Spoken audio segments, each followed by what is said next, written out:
Alright, you lot. You asked for it, so here we go. My unfiltered, brutally honest look at Black Ops 6 Season 1. And let me tell you right now, this one's for all you who love a good laugh at Activision's latest attempts at squeezing us dry. Now don't wander off just yet. Before we dive head first into chaos, don't forget to like, subscribe and all that bollocks. It's fuel for channel's fire and keeps these rants coming straight to your screens.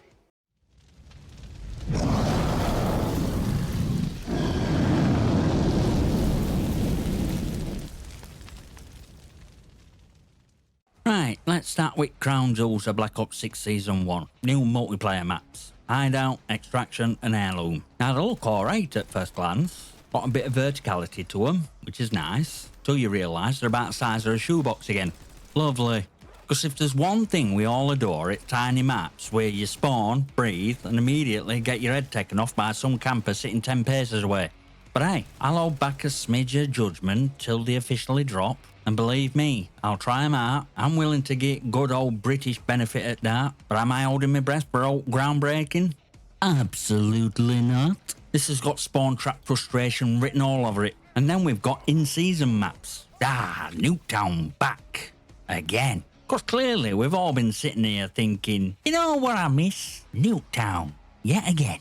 Look, I get it, it's a fan favourite and all. Now it's got a festive theme slapped on it, but novelty wears thin when you've seen the same map rehashed more times than I've had hot dinners. Then there's Hacienda, a little blast from Black Ops 4. Now I'll give them a bit of credit on this one. If they keep it true to original, it might just escape wrath.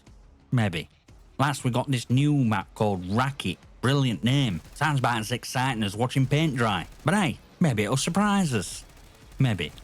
Alright, now on to gameplay updates. So-called new game changers that we're all apparently supposed to be thrilled about. First up, we've got hand cannon score streak. Now I'm all for a bit of firepower, but calling this new is about as fresh as week-old bread. I mean, it's glorified hand cannon with shiny skin slapped on, like we're supposed to jump out of our seats and beg for more. Then it's shadow perk, designed to keep you invisible to enemy radar while you're moving. That's actually not too shabby if you're trying to stealth your way through a match without getting mowed down every 10 seconds. But let's be honest, half at player base is just going to use it to camp harder than ever. This into stealth perk, it's an excuse for every wannabe ninja to sit in corner until the sun goes down. And finally we got Eye Roller Wildcard. Now here's where it gets truly thrilling, folks. No sarcasm. This wildcard supposedly amps up your loadout potential, but for life of me I can't see how it's going to shake up game in any way that ain't just more at same. I mean, if the goal is to get everyone running round with same overpowered combo of perks and attachments, mission accomplished, Activision. We'll all be eye rollers soon enough. But hey, if you're genuinely excited for these updates, more power to you. Me? I'd rather focus on making game actually playable, instead of these tiny gimmicks that parade as content. Now, time to look at exciting new modes Black Ops 6 Season 1 has to offer. I'd say hold your hats, but honestly it's more like holding a soggy biscuit. First up we got Ransack mode. Now, I'll be straight with you, never played it, but from what my lad tells me, it's... well, interesting, which isn't exactly a glowing review. But hey, sounds like it's one of those modes where you run around grabbing loot. Bit like Scavenger Hunt for people with itchy trigger fingers. Might be worth a laugh if you're feeling brave. Now here's a shocker. Prop hunt. Yeah, party game where you can pretend to be a couch or a potted plant while your mates run around like headless chickens trying to find you. If you're into something casual and ridiculous, prop hunt's actually a bit of fun, I'll admit. I can see myself getting it well, if only for comedy value or hiding as a rubbish bin while some poor sod is convinced I'm in the next room. It's a fair play to them for bringing back a genuinely fun mode. Then of course they've thrown in ranked mode. Brilliant. Because if there's one thing we all need more of, it's mode full of cheaters, smurfs and wannabe esports pros who spend more time learning exploits than playing actual game. Ranked ain't about skill anymore, it's just to test how many cheaters and sweaty players you can stomach before chucking your controller through telly. Nah thanks, I'll leave ranked mode to masochists. So, time for obligatory mention of Warzone. Now I know some of you love it, but if you're here hoping I've got insights at latest Warzone updates, prepare to be disappointed. Cause guess what? I don't play it, I don't care about it, and frankly, there's not a single update that could roll out that would tempt me to jump into that circus of sweaty players, hackers and loot scrounging chaos. Warzone's a battlefield of egos, and I'm just not signing up to be cannon fodder for someone's overinflated KD ratio. So, moving on. Now let's get into real highlights, shall we? Bundles.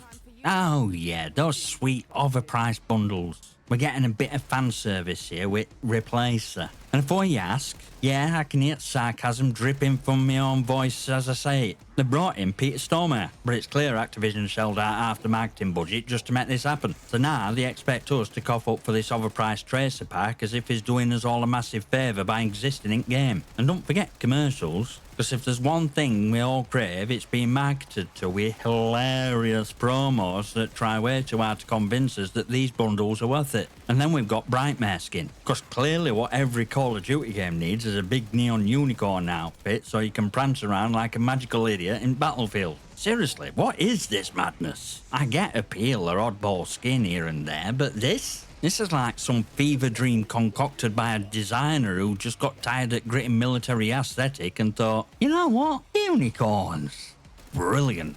Now we're on to operators and Battle Pass. Two things Activision is absolutely dying for you to buy into. Let's start with new operators, shall we? We've got Sev and Goliath. Sev's sitting pretty at tier 1 in Battle Pass, and you'll get a variant of her at tier 100. And I'll admit, they do look decent. Sev's got that badass vibe.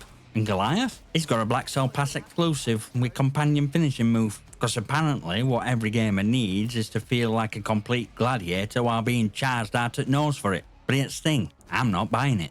Literally. Because I won't be in game long enough to slog through all those levels. And let's face it, I got better things to do than shell out for Battle Pass only to spend the next few months grinding for rewards that just feel like another notch in Activision's money-making belt. Plus Black Cell Pass? I mean, are they actually serious with this? Its definition are overpriced, and all it does is add another shiny layer to already massive cash grab. And let's talk about Battle Pass in general, shall we? Battle Passes have a place in free-to-play games, fair enough. But when you've already forked out best part of 70 quid for the game, last thing you want is another disguised subscription fee just to get a few more flashy skins and a weapon. I don't need my wallet drained on a monthly basis, cheers. But hey, you got time and patience to grind your way to tier 100, more power to you. As for me, I'll stick to my own principles. If it ain't free to play, there's no reason I should be signing up for a premium pass on top of the game itself. Especially not on something that will be completely useless in 11 months. Right, now on to seasonal events and shiny new toys they want us to play with. Cause note says value for money like a flood of extra guns that we'll probably end up barely using. Seasonal events called Hit List. And surprise, surprise, we're left hanging with hardly any details. I suppose they're expecting us to hold our breath in anticipation, but honestly, I'd rather know up front if it's going to be a real event or just another checklist of busy work to make me feel like I'm ticking boxes in my day job. But let's move on to real meat here, weapons. Because Activision never misses a chance to dangle new firepower in front of us. Leading off, we've got Krieg CAR and Saug SMG in Battle Pass. Now, I'm all for an upgrade in Arsenal, but how long until these guns become must-haves everyone's running around with? Mark my words, these will be weapons du jour, and never help anyone who hadn't unlocked them by week 2. And that's Sirin 9mm and Power Drill, both tied to Hit List event. Now, I'll admit, running around with Power Drill sounds entertaining, if not else. There's a certain satisfaction to drilling through zombies, isn't there? It's almost poetic in a twisted way. But naturally, you'll have to jump through a few hoops to actually get these, because they're not just standing them out for fun of it. In season, they're tossing in Maelstrom Shotgun, AMR Mod 4 Sniper and Cleaver, again all tied to some event dark line. These might be great for your loadout, but let's face it, more they cram into these events, less it feels like you're actually playing a game and more like checking off a shopping list. And for those of you who love your attachments, we got Buffer Weight Stock and Dragon's Breath dropping in too. So basically, more ways to fine-tune your loadout, spend hours agonising over which attachment makes you the deadliest player on block.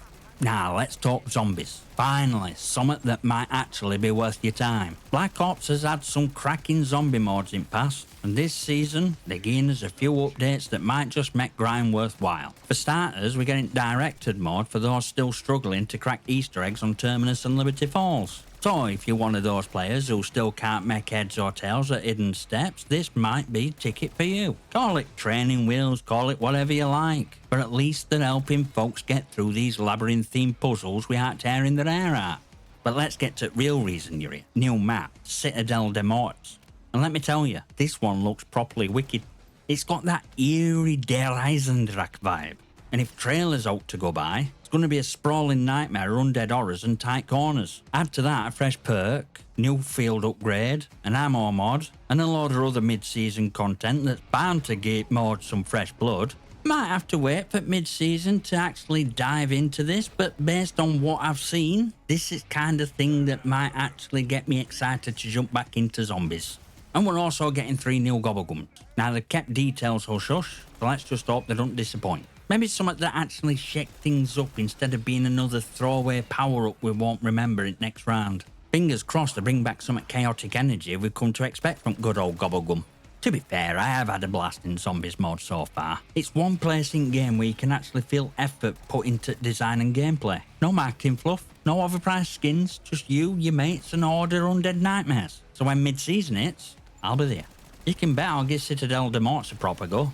So let's wrap this up with my final thoughts on Black Ops 6 Season 1. Now, I know there's something in here for everyone. Multiplayer maps, bundles, weapons, zombie updates. It's all meant to make you think you're getting ultimate bang for your buck. But here's the thing, we're still talking about a game that costs 70 quid up front, and yet they're constantly throwing in more paywalls, more battle passes and more premium bundles as if we're all made of money. Now don't get me wrong, Zombies mode actually looks like it's worth a punt, and that Citadel des Morts map has some real potential. But when it comes to multiplayer and Warzone, it just feels more like same recycled content, with an extra sprinkle of algorithm-driven nonsense to keep you engaged. And while I might dip back in mid-season to take down a few undead zombies, I'm not exactly foaming at mouth to play at rest. Let's just say Activision Hype Machine has lost its shine for me. So there it is. Final verdict. Zombies gets a solid 9 out of 10. It's holding up all season in my book.